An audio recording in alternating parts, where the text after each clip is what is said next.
advise as far as like when it comes to whatever it is you want to write or material you want to find or a story you want to tell or you want to do is what's a movie you want to see? If you just truly love cinema with enough passion and you really love it, then you can't help but make a good movie. What's the movie that we have never seen because you haven't made it? And make that movie.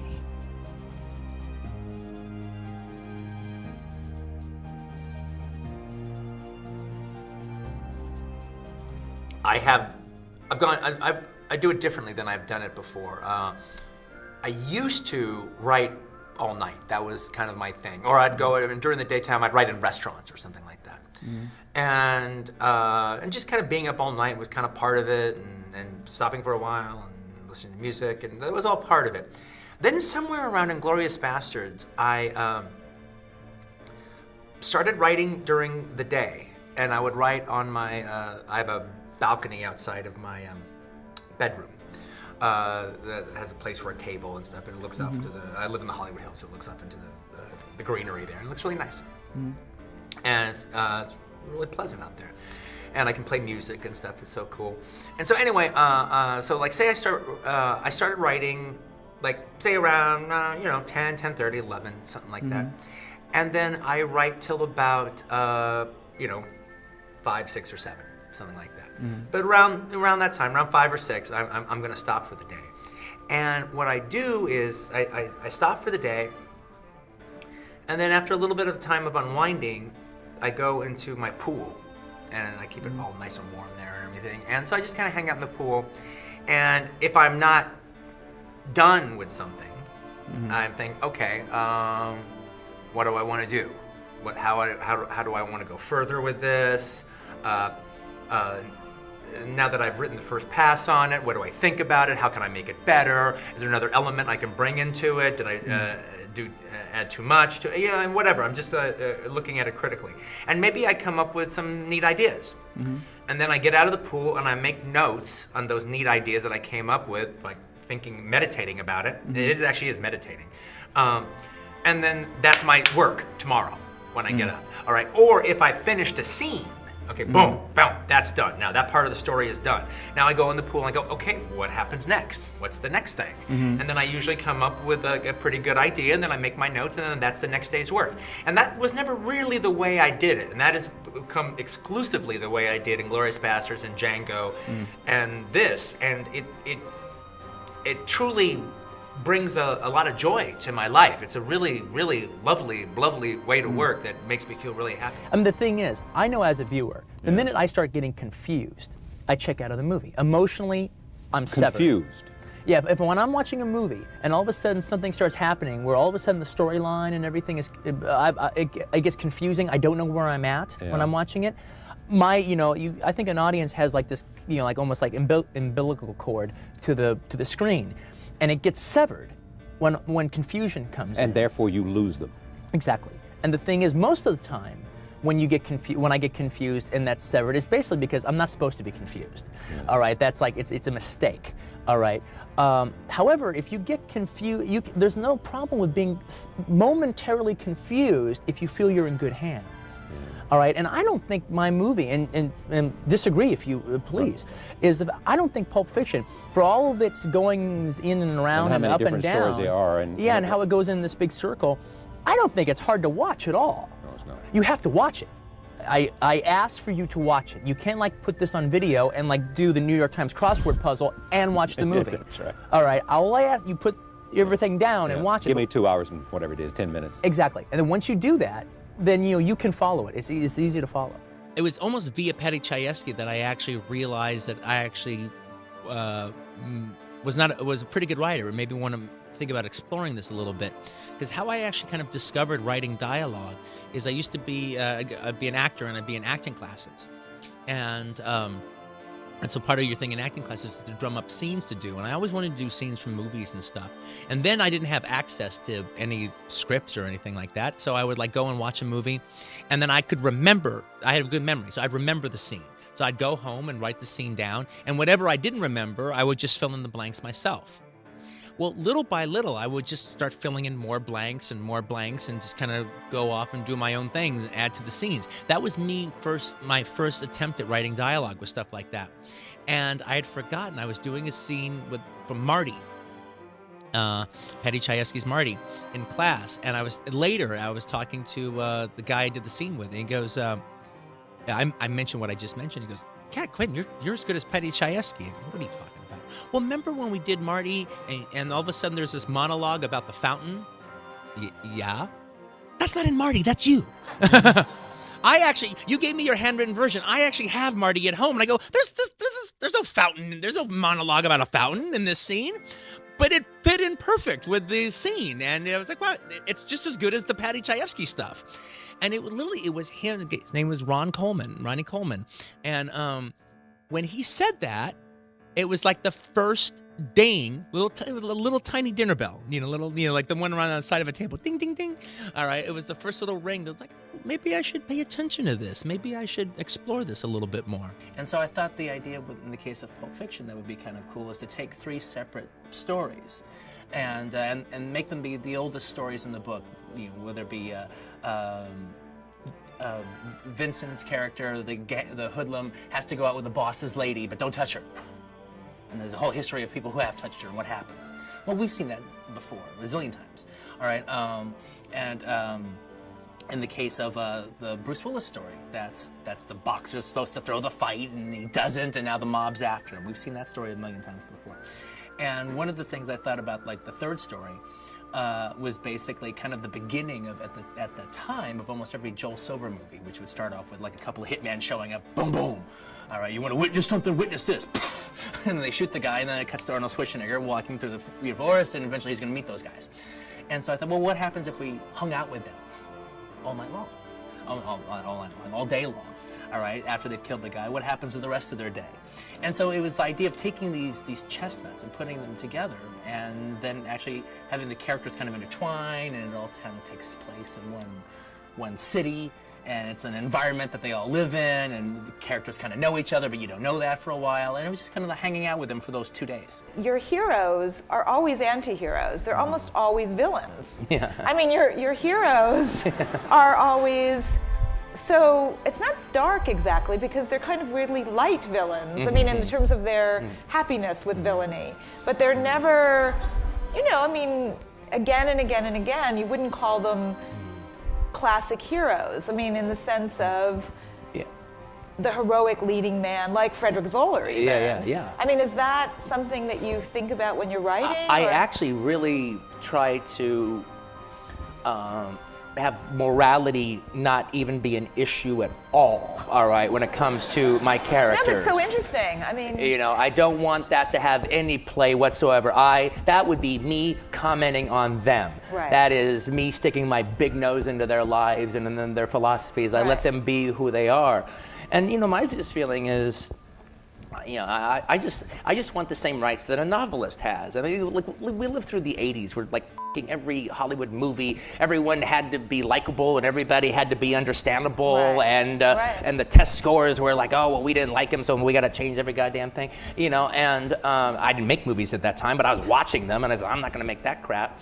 And I just want the same freedom that a novelist has. I mean, you can write a novel about a bastard, but it can be totally interesting. My advice, as far as like when it comes to whatever it is you want to write, or material you want to find, or a story you want to tell, or you want to do, is what's a movie you want to see? What is a movie that what is it you want to contribute? All right, and make it maybe just even slightly a little less about you yourself. I'm assuming most of you guys haven't made a feature yet, all right? So, but there's a lot of features that have been made before you. There's a whole lot of movies you could see, a whole lot of movies you could watch without you. What's the movie that we have never seen because you haven't made it? And make that movie. Make the movie that it's the reason why you're going to be doing it, all right? The truth of the matter is, good, bad, or indifferent, Reservoir Dogs didn't really exist before I did it. Heist films had been made, And there's a whole story about this Hong Kong movie, City on Fire. If you've ever seen City on Fire, it's very, very different from my movie. The section that they say I took, I did take from it. All right, absolutely, I took from it. All right, but it's a very different movie. They actually talked to the director, Ringo Lam. He goes, "Wow, Tarantino took the last 10 minutes of my movie and made an entire movie about it." Well, that's a fucking different movie. That's very, very different. But the point being, though, is what I had to say and my kind of idea of crime films and my idea of dialogue. There was Barry Levinson and Tin Men, and there was Goodfellas, and there was all kinds. There's the David Mamet stuff. All that stuff existed. That was sort of like Reservoir Dogs, but it wasn't Reservoir Dogs. It didn't have this aesthetic that I'd been having, because the thing is, I wasn't being, the movies that were collecting in my head, for all the movies I saw, I never saw them. I saw a flash of them. I saw a movie that would have a scene that would be the aesthetic that I was looking for. Or they would play a song in a movie, and that would be the kind of song that I would use, and it would have the kind of feeling that I'd want a song to have in one of my movies. Or a character would be the kind of character that I wanted to do a movie about. Not all the other characters, just one character. But usually, like I said, it was a scene. It was a mood for only a little bit, or a section of the movie. But it was never the whole enchilada. It was never that aesthetic that was in my head was never just there. I mean, if it was just there, if 2 or 3 other people were doing it, I might have been a filmmaker because I didn't need to get it out of my head. And one of the director goes, "Have you done your subtext work?" I go, "No, what's that?" "Ah, you see, you think because you wrote it, you know everything, but you don't know everything. You've done the writer work. You haven't done the director work. You need to do your subtext work." So he's describing this whole thing to me, and I was, still pretty young at the time, and I was like, "Oh, wow, is that really what a director does? Wow, really? Tell me about it." And so they're telling the whole thing, and I was actually really kind of excited to go off and give this a shot. So I took, to me, what I thought was like the most obvious scene you could possibly take. I took Mr. White bringing Mr. Orange into the warehouse all by themselves.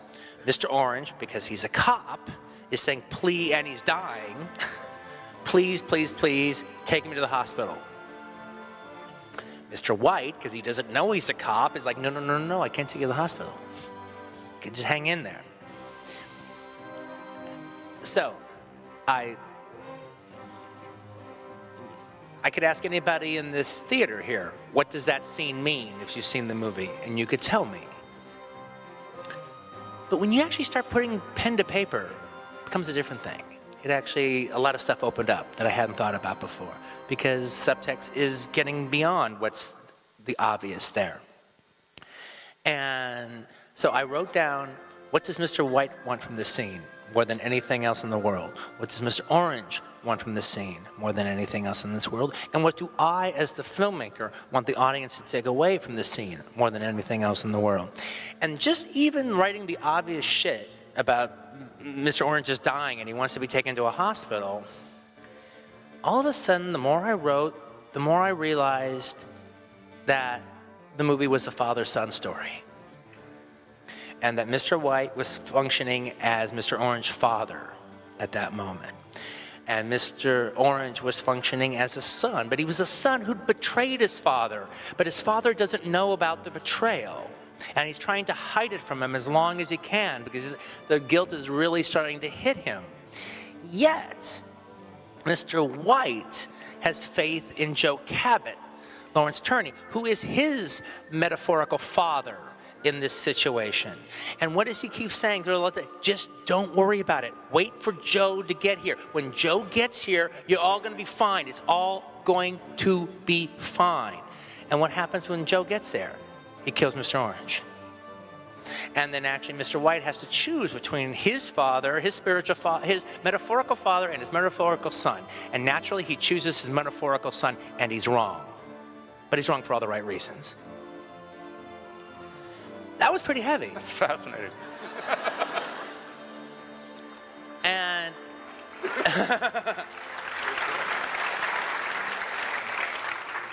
that was pretty heavy. And me as a student at Sundance was in my little bungalow in the snow. And I'm writing all that. And I was like, wow, that's really cool. That's deep. There's a lot of there. Well, I'm glad to know my work has such depth. I'm glad to know that the roots extend that far deep, but I never want to know about those roots again, because I know they're there. And I don't want to tell a father-son story. I want to tell my gangster story. I want to tell my heist story.